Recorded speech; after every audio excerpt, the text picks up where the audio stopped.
Captain Steve Thomas, also known as Varmint, is our next speaker.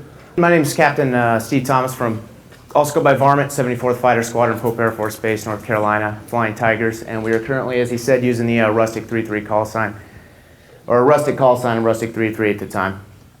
Give you a quick background. I've been in the squadron flying the A-10 now for about 2.5 years. Just went through the forward air control upgrade about 8 months ago.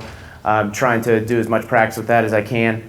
So they sent me out here to talk about what we're doing these days right now with the 74th. I know it says in the thing, mostly I'm going to be talking about Afghanistan and Iraq. I'm going to pretty much be pushing it to Afghanistan because that's what I know. I was there last summer, and even though we didn't fly any actual FAC sorties then, also talking to other weapons officers who were at the beginning of Afghanistan, did take notes, were flying the actual FAC missions out there. So I'm going to talk the best I can from unclassified notes that I've read, comparing those to his personal notes that he made of his sorties, and giving you a perspective on that, as well as then what we saw last summer. Again, first of all, I'm just going to give you a kind of a background what we're doing these days at the 74th. I know it's different all around, even the A-10 community, let alone the rest of the CAF. But just kind of what we're doing for our training to be a FAC, how we're maintaining those currencies, so on.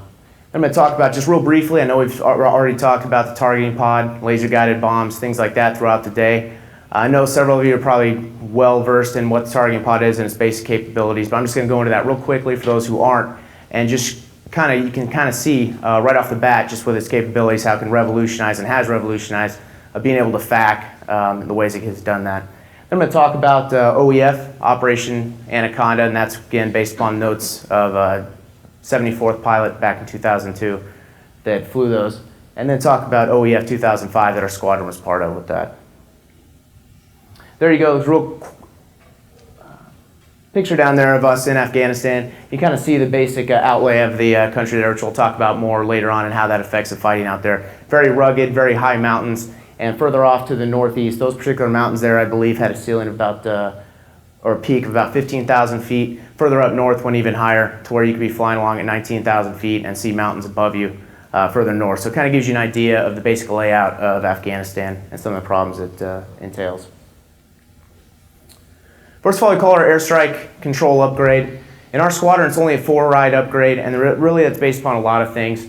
It used to be that in the A-10 community, going through basic training for the A-10, that you would get 8 to 10 different rides just for FACing. That was taken out of that curriculum, but we haven't yet upgraded this curriculum yet. So 4 rides is kind of a tough, steep learning curve. So most of the young guys like myself actually ends up being about 8 to 10 rides once we're done hooking them and having to redo them, get better at it.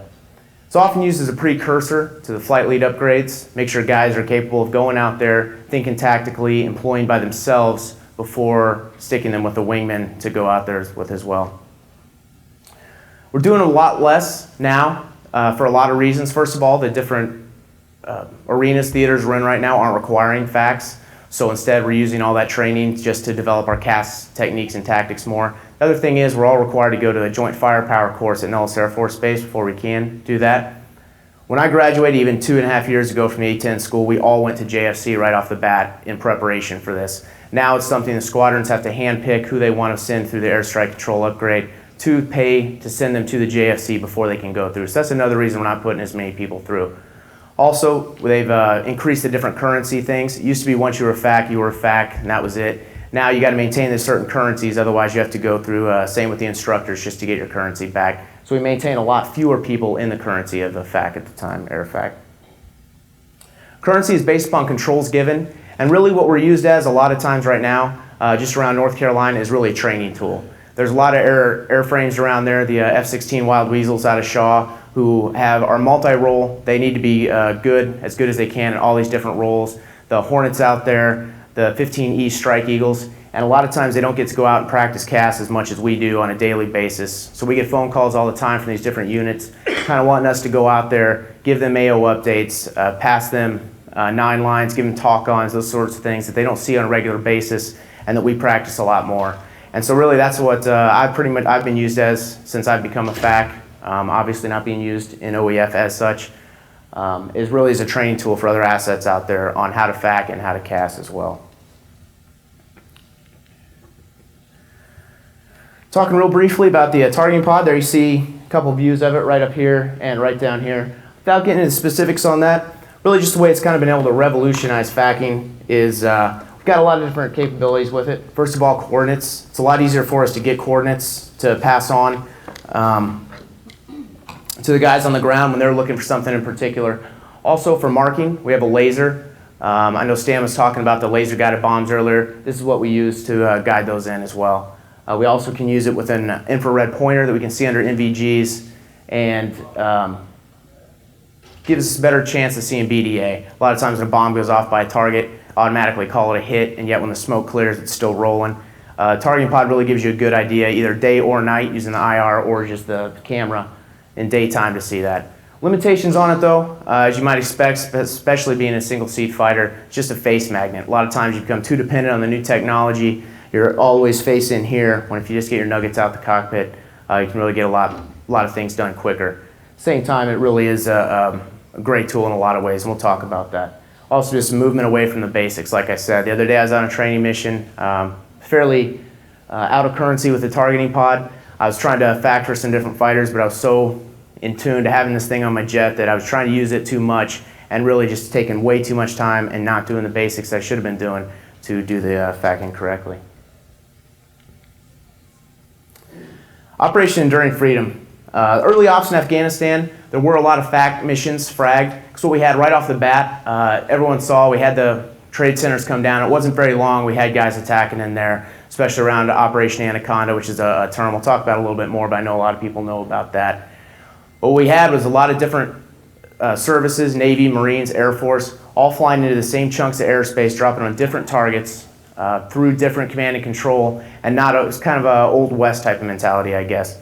Saw that kind of early on and started sending FACs in. Not just A-10 FACs, I know, I believe some Strike Eagles were used as FACs early on as well, but just to give some sort of, mostly deconfliction really, and to fill ABCCC gaps again for all those different aircraft ingressing and egressing out of the areas.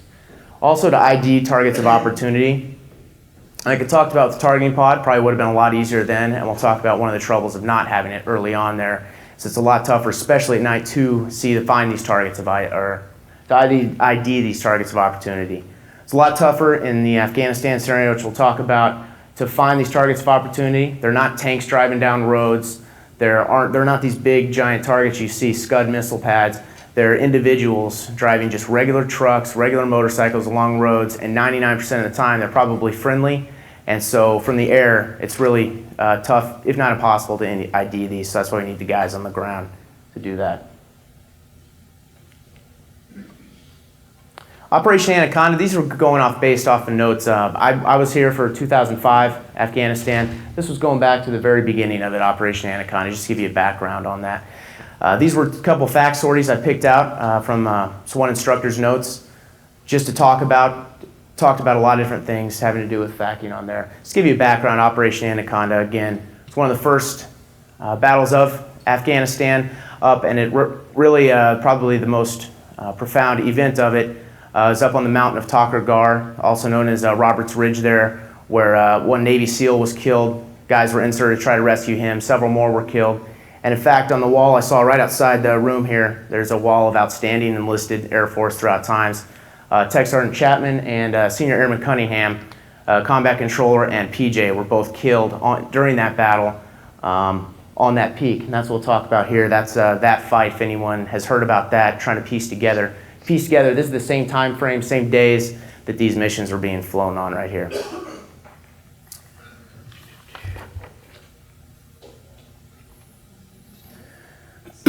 This particular mission is a two-ship FAC going in there. Really is what we've pretty much seen. I think as far as A-10s are concerned, I believe CAF-wide pretty much for the last decade or so. The old days of sending, we were talking about being naked out there by yourself. Not so much anymore. I think it's pretty much a standard now, at least in the hog community, going out as two ships. You got someone to watch your back a little bit more. It's just extra mutual support out there. And that's how they went out. They went out as a two-ship FAC sortie. This particular sortie took them about 12 and a half hours airborne, several refuelings. They were first brought to the area, say right there, for the Battle of Takur Gar. They were used to coordinate the deconfliction. All they heard when they first got on there was an AC-130 that was escorting helos out of the area with 8 KIA. And that was, of course, the famous battle there on Roberts Ridge. That was where the 8 KIA up there that were being escorted out of the area. So they were first being used there in the area, just trying to deconflict between all the strikers coming in to work CAS, as well as getting those helos out of there. As soon as they got that done, their next mission was just to go work with all the different JTACs on the ground. Early Afghanistan, we just went in there trying to root out as many Taliban as we could, and most of the fighting occurred right in this one area around where Roberts Ridge, Operation Anaconda, the largest operation in Afghanistan, took place. So they were sent over to work CAS in the AO. And they were able to do a lot of good things, but they also learned a lot of things that are just lessons relearned over and over and over of problems they had there, of CAS versus time-sensitive targeting. Mr. Wickham earlier, I believe it was him, was talking about the frag pattern on a B-52 carpet bombing. 1 click by 2 clicks wide. It's a large area of destruction there.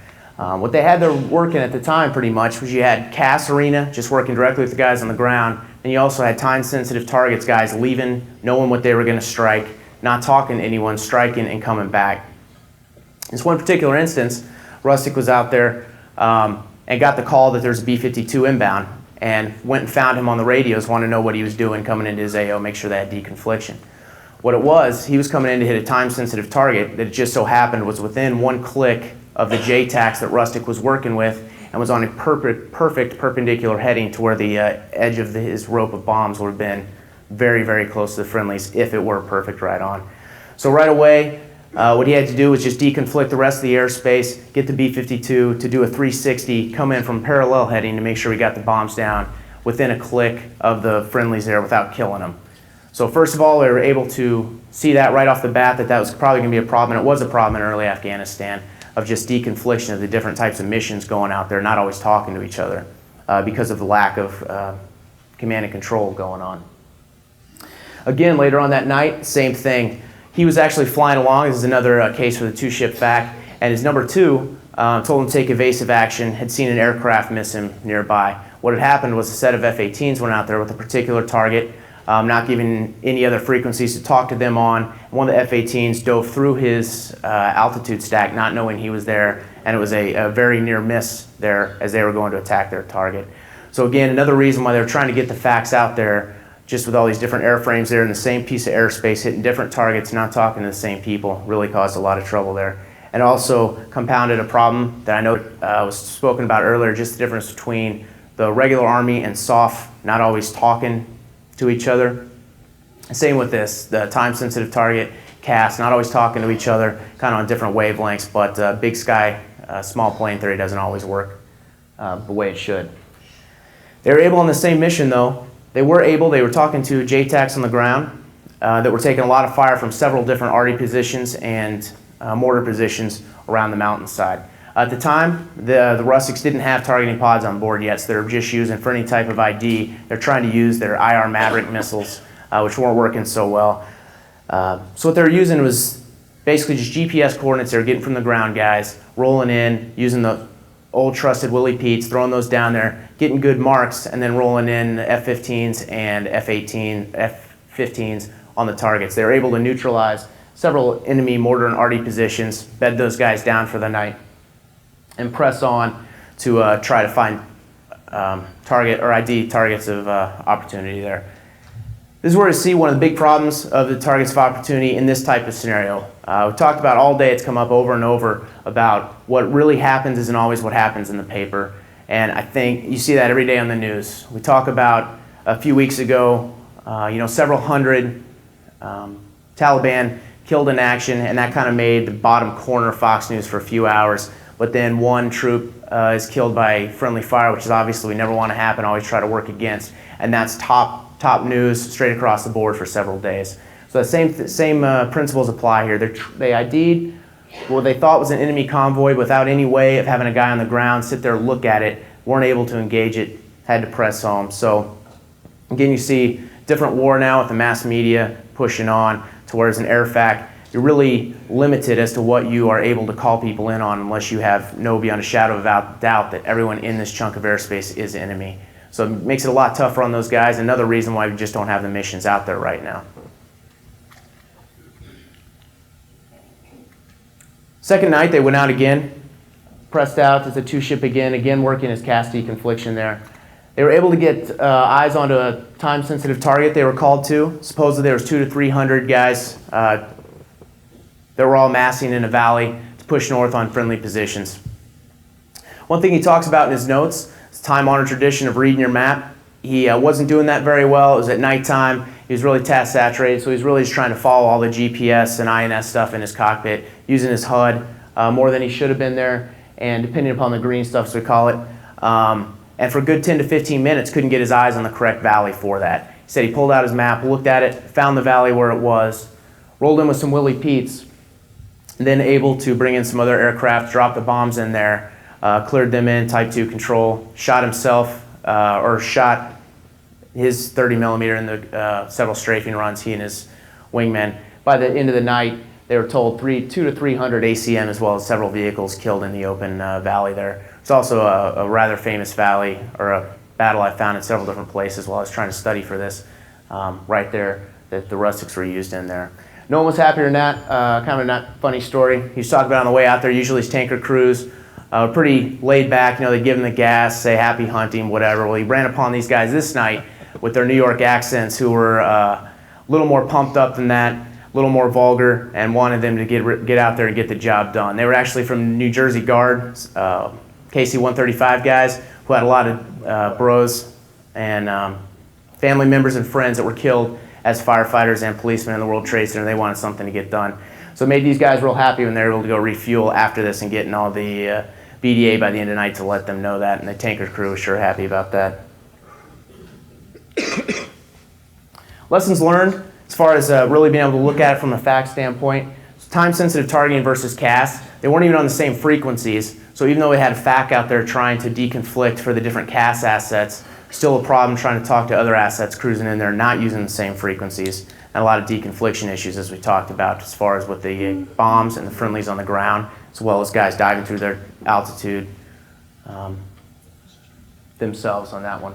Also little vision of location of friendlies. When they get in these time-sensitive targetings, like we talked about, the B-52, they knew the targets were there, so they told them to push on this side of the house with the B-52s. Unfortunately, they didn't talk to the cast side of the house to know where those JTACs were on the ground, and so Rustic was in real time able to figure that out, talk to them on frequency, and get it coordinated as a FAC to make sure that those bombs hit where they were supposed to, kill the enemy while also maintaining the friendlies were safe on that. Again, technology can't always compare with time-proven techniques. We talked about the targeting pod and really kind of basically what it can do. I can't get into real specifics on it, but it does a lot of great things, and it would have done a lot better things had he had them there, but it can't always compare, as we talked about, with just the time-honored Willie Pete's and a map, plotting it on the map, rolling in, throwing down the Willie Pete's, getting eyes on, and dropping in. And really, when it boiled down to it, early Afghanistan, that's what was being used, and a lot of the other techniques weren't being used as well. Also, positive idea must. A-10s needed targeting pods. We didn't have them. We found that one convoy with a Maverick missile, really tough to find. I know a lot of the other airframes had the technology on board at the time. We didn't, and it definitely would have helped the Rustic early on in those battles. Flying Tigers and OEF last summer.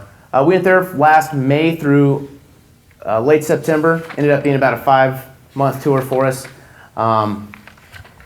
There were actually no fragged FAC missions I talked to. There's a lot of reasons for this. No concentration of force. Never was really at any time a lot of aircraft airborne for one particular mission because we never knew where the mission was going to be. What you have there, just to lay it out, is you have very rocky terrain, as I spoke of earlier.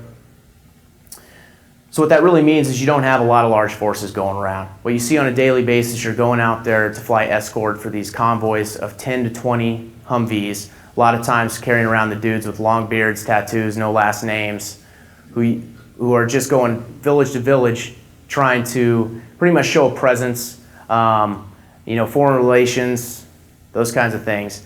And you're up above, and it can get really boring. There's sometimes 2 or 3 weeks where no one in your squadron will do a thing other than just go fly right above. Still gives you a good feeling when they let you know that they're happy to have you up there.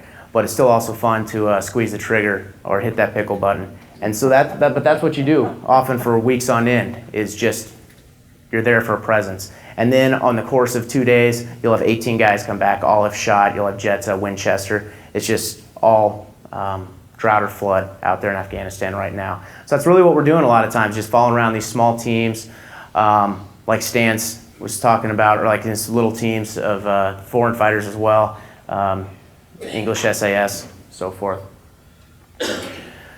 Such sporadic violence, no concentration of force.